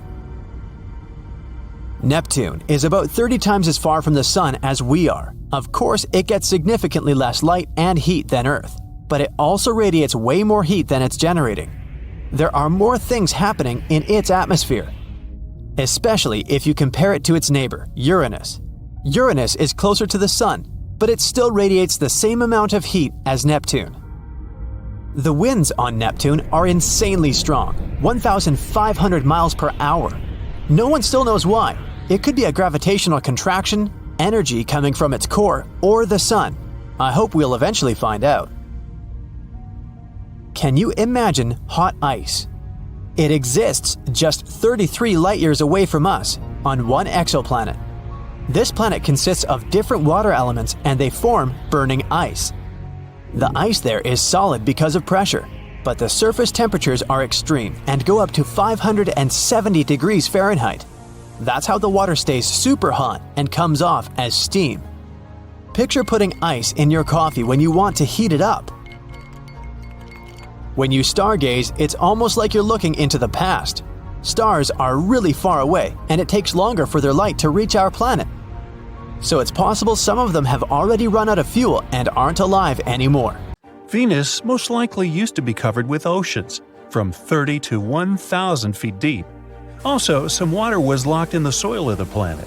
On top of that, Venus had stable temperatures of 68 to 122 degrees Fahrenheit, which, you have to admit, was quite pleasant and not that different from the temperatures on Earth nowadays. So, what I'm getting at is that for 3 billion years, right until something irrevocable happened 700 million years ago, Venus could have been habitable, but now it's not. The Moon is the second brightest object in our sky.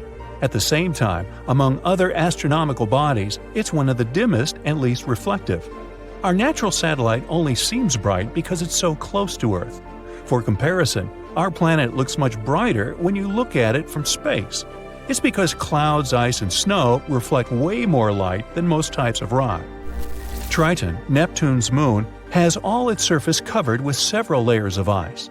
If this satellite replaced our current moon, the night sky would get 7 times brighter. Neutron stars are some of the smallest, yet most massive objects in space. They're usually about 12 miles in diameter, but are several times heavier than the Sun. Oh, and they also spin about 600 times per second, far faster than your average figure skater. Saturn is the least dense planet in the solar system. It has 1/8 the average Earth's density. And still, because of its large volume, the planet is 95 times more massive than Earth. A transient lunar phenomenon is one of the most enigmatic things happening on the Moon. It's a short-lived light, color, or some other change on the satellite surface. Most commonly, it's random flashes of light. Astronomers have been observing this phenomenon since the 1950s. They've noticed that the flashes occur randomly. Sometimes they can happen several times a week. After that, they disappear for several months. Some of them don't last longer than a couple of minutes, but there have been those that continued for hours. The year was 1969, one day before Apollo 11 landed on the Moon. One of the mission participants noticed that one part of the lunar surface was more illuminated than the surrounding landscape. It looked as if that area had a kind of fluorescence to it. Unfortunately, it's still unclear if this phenomenon was connected with the mysterious lunar flashes. Trash isn't just a problem in Earth's oceans, cities, and forests. There is a thing called space junk, which is any human-made object that's been left in space and now serves no purpose. There's also natural debris from meteoroids and other cosmic objects. There are currently over 500,000 pieces of space debris orbiting the Earth at speeds high enough to cause significant damage if they were to collide with a spacecraft or satellite. NASA does its best to track every single object to ensure that missions outside Earth can reach their destination safely. Our Sun is insanely massive. Want some proof? 99.86% of all the mass in the solar system is the mass of the Sun. In particular, the hydrogen and helium it's made of. The remaining 0.14% is mostly the mass of the solar system's 8 planets. The Sun's temperature is hotter than the surface of a star. The surface temperature reaches 10,000 degrees Fahrenheit, but the upper atmosphere heats up to millions of degrees. If someone could dig a tunnel straight into the center of the planet and out the opposite side, and you were adventurous enough to jump into it, it would take you 42 minutes to fall to the other side. You'd speed up as you fell, reaching maximum speed by the time you reached Earth's core. After the halfway point, you would then fall upwards, getting slower and slower. By the time you reached the opposite surface, your speed would be back to zero. Unless you managed to climb out of the hole, you'd immediately start falling again, back down or up to the other side of the planet. This trip would go on forever, all thanks to the weird effects of gravity. Hey, might be a fun way to spend an afternoon. There might be more metals, for example, titanium or iron, in lunar craters than astronomers used to think. The main problem with this finding? It contradicts the main theory about how the moon was formed. That theory says that Earth's natural satellite was spun off from our planet after a collision with a massive space object. But then, why does Earth's metal-poor crust have much less iron oxide than the moon's? It might mean the moon was formed from the material lying much deeper inside our planet. Or these metals could have appeared when the molten lunar surface was slowly cooling down. Or maybe, as they've been saying for centuries, it's made of green cheese. Earth could have been purple before it turned blue and green. One scientist has a theory that a substance existed in ancient microbes before chlorophyll. That thing that makes plants green evolved on Earth. This substance reflected sunlight in red and violet colors, which combined to make purple. If true, the young Earth may have been teeming with strange purple-colored critters before all the green stuff appeared. The highest mountain in the solar system is Olympus Mons on Mars. It's 3 times as high as Mount Everest, the Earth's highest mountain above sea level. If you were standing on top of Olympus Mons, you wouldn't understand you were standing on a mountain. Its slopes would be hidden by the planet's curvature. Astronomers have found a massive reservoir of water in space, the largest ever detected. Too bad it's also the farthest, 12 billion light-years away from us. The water vapor cloud holds 140 trillion times as much water as all the Earth's oceans combined. What are we supposed to do with that information? Venus spins at its own unhurried pace. A full rotation takes 243 Earth days, and it takes the planet a bit less than 225 Earth days to go all the way around the Sun. It means a day on Venus is longer than a year. There's very little seismic activity going on inside the Moon. Yet many moonquakes, caused by our planet's gravitational pull, sometimes happen several miles below the surface. After that, tiny cracks and fissures appear in the satellite surface, and gases escape through them. Hey, they sometimes escape from me, too. Now, Mars is the last of the inner planets, which are also called terrestrial since they're made up of rocks and metals. The red planet has a core made mostly of iron, nickel, and sulfur. It's between 900 and 1,200 miles across. The core doesn't move. That's why Mars lacks a planet-wide magnetic field. The weak magnetic field it has is just 1/100th% of the Earth's. When the planets in the solar system were just starting to form, Earth didn't have a moon for the longest time. It took 100 million years for our natural satellite to appear. There are several theories as to how the moon came into existence, but the prevailing one is the fission theory. Somebody went fishing and caught the moon? Actually, no. The fission theory proposes that the moon was formed when an object collided with Earth, sending particles flying above. Gravity pulled the particles together, and the moon was created. It eventually settled down on the Earth's ecliptic plane, which is the path that the moon orbits. So, looks like the green cheese is off the table now. The largest single living thing on Earth turns out to be a mushroom in Oregon. This enormous honey mushroom lives in Malheur National Forest and covers an area of 3.7 square miles. It could be as much as 8,500 years old. You could be forgiven for missing it, though, since most of it's hidden underground. When the roots of individual honey mushrooms meet, they can fuse together to become a single fungus, which explains how this one got so big. If you could gather all that mushrooming stuff into one big ball, it could weigh as much as 35,000 tons. That's about as heavy as 200 gray whales. Dark, mysterious, cold space. Comets, asteroids, planets, stars, and something that's lurking over there, far beyond Pluto. Yup, this could be the 9th planet of our solar system, the one people have been wondering about for centuries.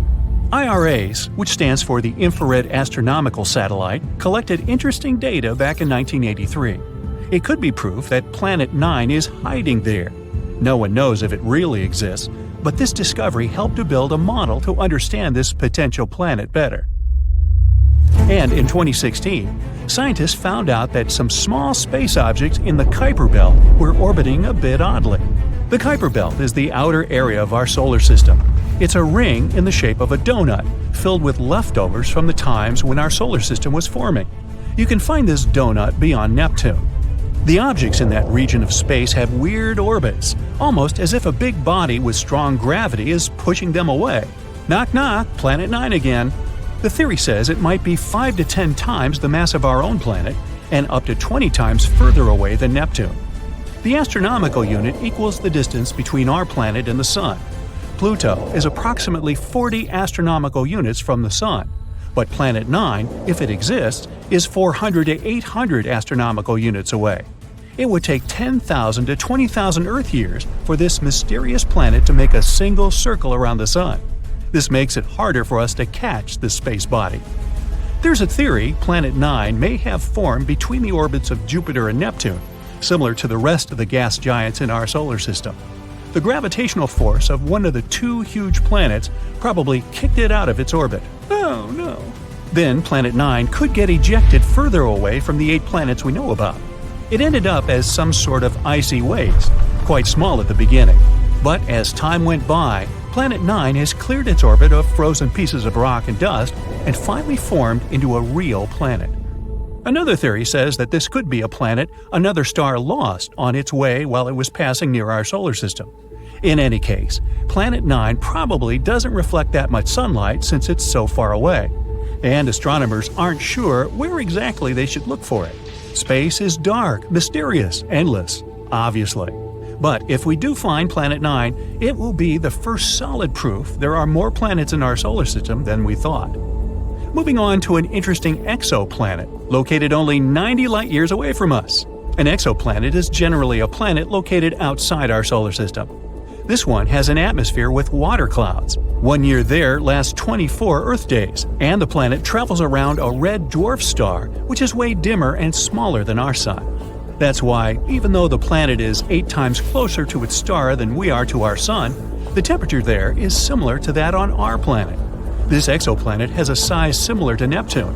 It's also less dense, which means it's mostly made of gas, unlike Earth, which is made of rock. The average temperatures there is 140 degrees, which makes it one of the coolest small exoplanets we've ever discovered. And the cooler the exoplanet is, the bigger the chance we'll find clouds in its atmosphere. Researchers have discovered more than 4,000 exoplanets, but all of them have been found within the Milky Way, at least until now. For the first time, astronomers may have spotted a planet outside our galaxy. They called it M51 ULS-1. The planet is located in the Whirlpool Galaxy, a distant spiral galaxy 28 million light-years away from us. There was once a huge but pretty young star that got stuck in a gravitational dance with something that could be a dense neutron star, the collapsed core of a giant star, or a black hole. The star's dance partner had incredibly strong gravity. It was feeding on the star, greedily ripping away its plasma. Then something unusual happened. An unknown, maybe even Saturn-sized object passed by and blocked this confrontation from our solar system. Now, no one can see what is going on, but this could potentially be the farthest planet we've ever discovered. There's a newly discovered planet outside our solar system. As large as Jupiter, it orbits 2 stars, and as we can observe it from our planet, it crosses in front of them both. The full circle around these 2 stars, which means 1 year, takes approximately 200 Earth days. On the day of the discovery of the previous planet, scientists also found it had an unusual companion. It's an extra-hot Jupiter with an ultra-tight orbit around its star. The year there lasts only 1.9 Earth days. This planet has a weirdly shaped orbit. Also, it travels in the opposite direction from the rotation of its star. If you could travel 57 light-years away from our planet, you'd see something pink lurking in the darkness. As you get closer, it becomes bigger and more fascinating. Yup, it's a magenta-colored planet. A few billion miles away from its sun, this guy is one of the youngest planets scientists have discovered. It's only 100 to 200 million years old. It's made of pink gas, similar to our Jupiter.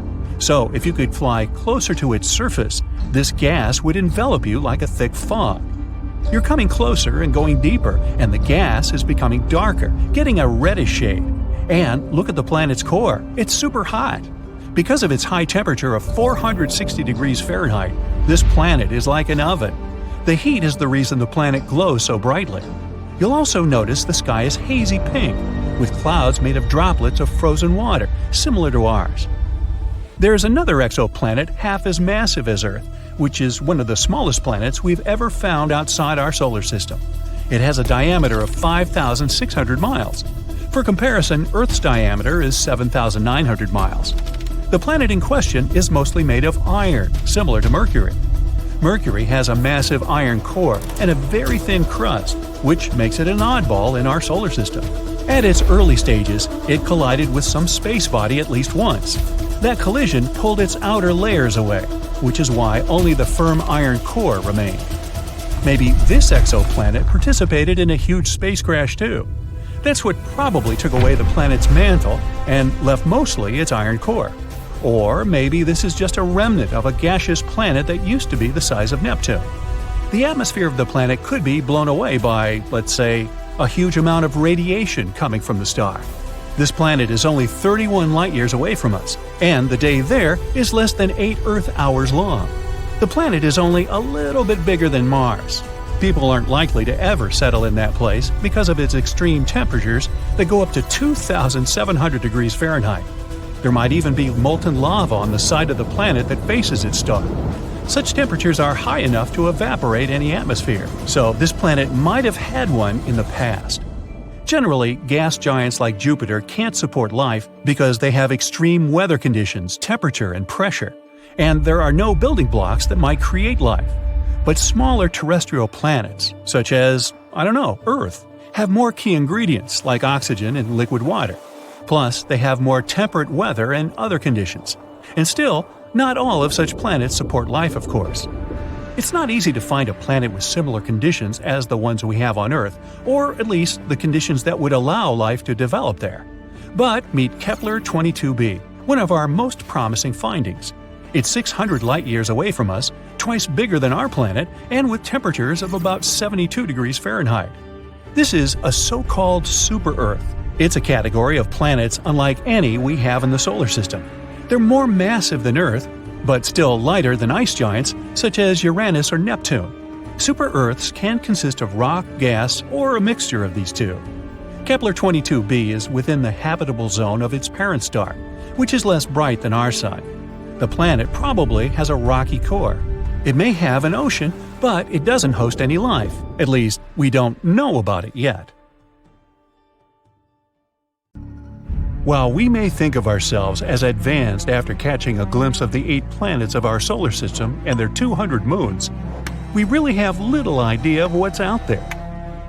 So much so that there's speculation that there might be one more planet in our solar system. Scientists call it Planet X or Planet 9. This undiscovered world could be hidden way out past Neptune. Asteroids and dwarf planets in this area have weirdly unexplained altered orbits. and Planet X may be the reason. Tales of this mysterious planet began over 100 years ago with a man called Percival Lowell. Lowell had a great love of space, and aside from having an impressive mustache, he was also super rich. Ooh, that lucky guy. He used his riches to build an observatory in Arizona. He then dedicated it to study the odd motions of Uranus and Neptune. Their gravitational pulls are slower than those of all the other planets in our solar system, almost as if there is a giant hidden object pulling them off course. In 1906, Lowell theorized that there could be another planet out beyond Neptune. It probably caused those strange cosmic happenings. The man called this potential space body Planet X. In 1930, Pluto was discovered by Clyde Tombaugh at Lowell's very own observatory. It finally looked like people had an explanation for the weird orbital patterns. Lowell's team was on cloud 9 after the discovery, but their celebrations were short-lived. Soon, they found out that Pluto is way too small to be having that much of an effect on the surrounding planets. And it was also too far away from them, so it was back to the drawing board. Planet X, if it exists, is 10 times the size of Earth and 4 times its radius. It would take at least 10,000 years for the planet to orbit the Sun, and it would sit over 200 times further out than our home planet. That's 600 astronomical units from the center of the solar system. FYI, an astronomical unit equals the distance between the Earth and the Sun. But while that sounds super far away, it's actually not. The distance between space bodies is usually measured in light years, and an astronomical unit is a much smaller unit of measurement. For context, the most distant thing detected from Earth is the galaxy GNZ11. Cute name, huh? It sits a staggering 32 billion light-years away. Even so, our telescopes can still spot it, and just 1 light-year is the same as 63,241 astronomical units. Woo! So, if our tech can detect a galaxy that's so far away, how have we not been able to uncover Planet X? Well, it's probably down to the fact that it might not even exist. The theory of Planet X was pretty much debunked back in 1989. It was discovered that the mysterious gravitational pulls of Neptune had been a red herring all along. Scientists had massively misjudged just how big Neptune actually was. Voyager 2 visited the planet and discovered its actual size. This new info explained the odd gravitational pulls, meaning they weren't being caused by the so-called Planet X. But that's not where our investigation ends, as the hypothetical 9th planet once again popped up around 10 years ago. While the evidence behind Lowell's theory was wrong, his belief in Planet X may not have been. In 2015, astronomers Michael Brown and Konstantin Batygin discovered that there were, in fact, unexplained gravitational forces at play past Neptune. There are satellites that orbit planets perpendicularly, which doesn't happen anywhere else in our solar system. There's also clusters of asteroids that move in very specific ways, so specific that it's basically impossible that it could be random. Even weirder, there are satellites that travel in completely opposite direction to the Sun, unlike most other things in the solar system. A planetoid called Sedna also appears to be being pulled towards something, along with 6 others, all going in the same direction. And Brown and Batygin aren't just any other stargazers. They're both well-respected scientists at the top of their game. Konstantin Batygin has been named in Forbes as one of 30 scientists who are changing the world. And Mike Brown was the man who rebranded Pluto as a dwarf planet. This means that when these guys say something, it's usually pretty legit, and you should probably listen. But the only way we can really prove Planet X exists is to actually find it, and this has turned out to be pretty difficult. To locate the planet, we'd need to use a method called transit photometry. This is basically where we monitor a whole bunch of stars for a long time and look out for any dips in the light they give off. These dips would likely be caused by a planet getting in the way, and ta-da! The existence of Planet X could be proved. But for this method to work, Earth, the new planet, and the Sun all have to be perfectly aligned. These circumstances are pretty rare, and if these conditions don't exist, the dip in light won't happen. Plus, this method would only really work with planets that are closer to the Sun than our Earth. That's Venus and Mercury. For anything past Earth, this technique is pretty much useless. Another technique we could use is to find the potential planet through a good old-fashioned telescope. But as you can imagine, that's insanely tricky. The furthest object that we've found in our solar system is a planetoid appropriately named Far, Far Out.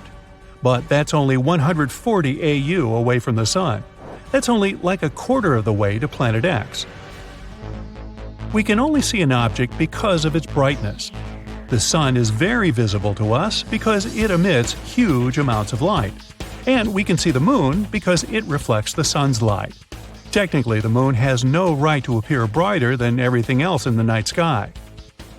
It only seems brighter because we're closer to it. The farther away an object is, the less bright it appears to us. The major issue with seeing the theoretical Planet X is that all objects in our solar system get their light from the Sun. They reflect sunlight, and that's why we can see them. Given how far away from the Sun Planet X might be, it makes it nearly impossible to see. And because of its really dim light, to view it, we would require perfect weather conditions as well as an extremely strong telescope. But Brown and Badigeon have found the perfect one. The Subaru telescope is located at the top of a dormant volcano in Hawaii. It's huge and is capable of capturing even the weakest light from distant space objects. The issue that we need to figure out is where to point it. Without knowing where Planet X actually is, this basically turns things into a giant guessing game. There are also only around 3 nights every year when the conditions are clear enough to see the hypothetical Planet X. It's difficult, but not impossible. And still, most astronomers have called it a day and agreed that Planet X doesn't exist, stating that it's just a common myth.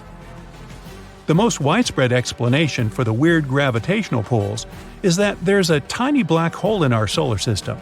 It's pulling the planets toward us. But don't worry, they say it's not big enough to actually munch on a planet. So Earth is all good, for now. The issue with the black hole theory is that, once again, it's almost impossible for us to track the thing down. While its mass could be as great as that of Planet X, the hole itself would be squished down to the size of an orange. Telescopes wouldn't be of any use. To find it, people would have to look for the gamma rays sent off by objects as they fall into the black hole. Another way we could find it is to release hundreds of tiny spacecraft.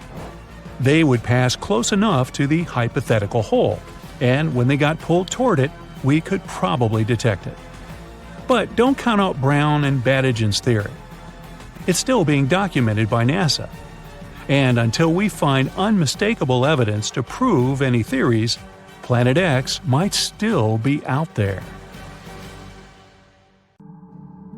Imagine stepping out of your spacecraft and setting foot on the surface of the Moon. Under your feet, the ground is covered with a fine material that looks like powder. That's lunar dust. You look around and take a lungful of fresh air. It smells very different from the air on Earth, but still nice. Now, unfortunately, this is a highly unlikely scenario, and one of the reasons is that the Moon has almost no atmosphere. Earth's natural satellite is too small, less than 2% of our planet's mass. That's why it doesn't have a magnetic field strong enough to keep an atmosphere. But even if the Moon had it, solar winds would immediately pull it away. But if you could visit the Moon 3 or 4 billion years ago, you'd see a very different picture. At that time, the Moon most likely had an atmosphere. It formed at the times when powerful volcanic eruptions were rocking the satellite.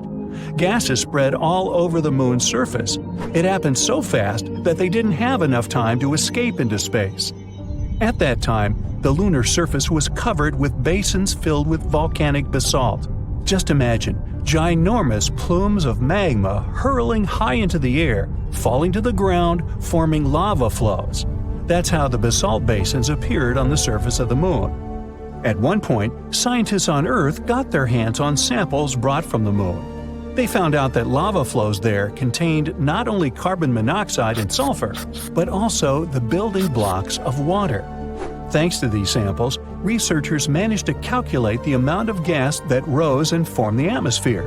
It became the thickest around 3.5 billion years ago and existed for about 70 million years. After that, poof, the atmosphere was lost in space. But the coolest thing? When the Moon did have an atmosphere, the satellite was 3 to 10 times closer to our planet. One computer simulation even suggested the Moon was probably up to 19 times closer than it is now. The distance between it and our planet could be 18,600 miles, while these days it's around 240,000 miles.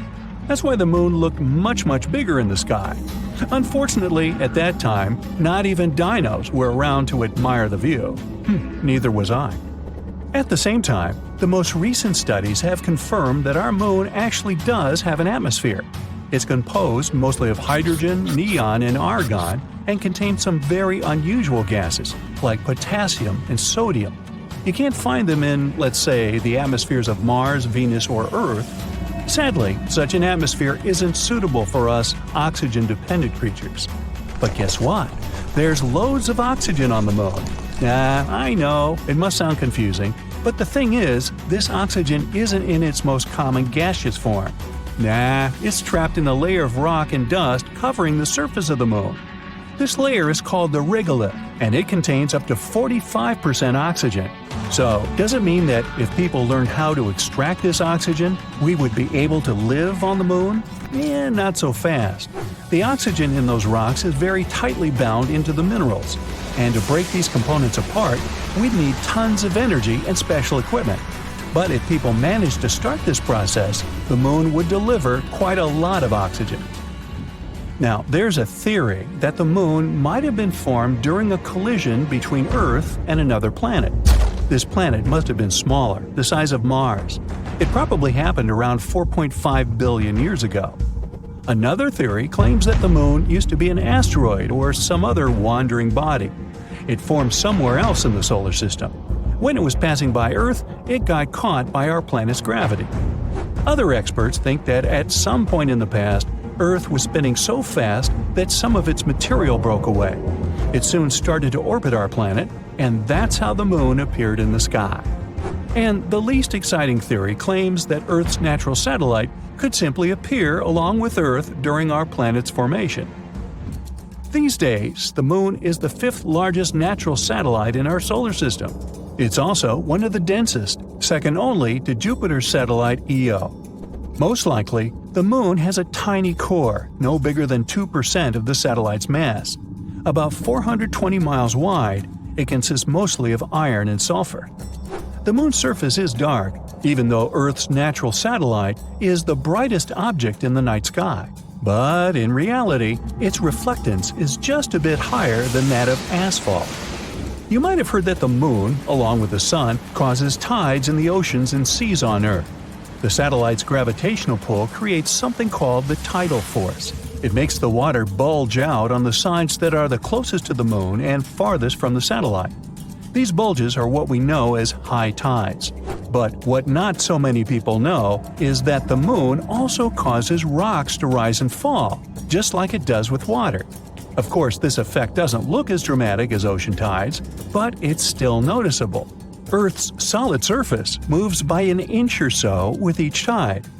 Now, not only does the Moon cause tides on our planet, but it also slows down its rotation. This phenomenon is known as tidal braking. It increases the length of a day on Earth by a bit more than 2 milliseconds per 100 years. The Moon is also moving away from Earth at the same rate at which your fingernails grow. That's about 1.5 inches per year.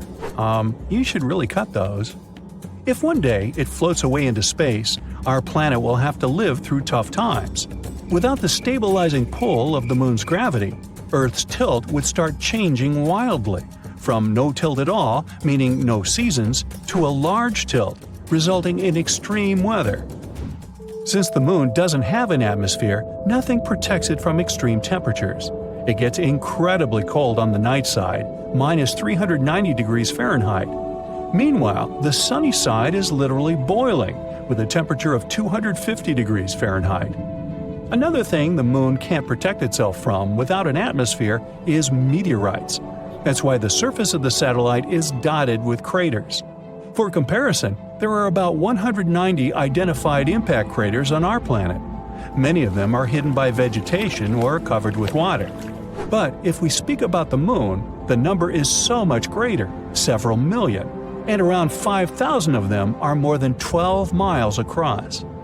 The moon is less seismically active than Earth.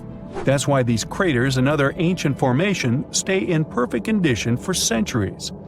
But even though the moon's surface is mostly dormant, Earth's natural satellite still experiences moonquakes.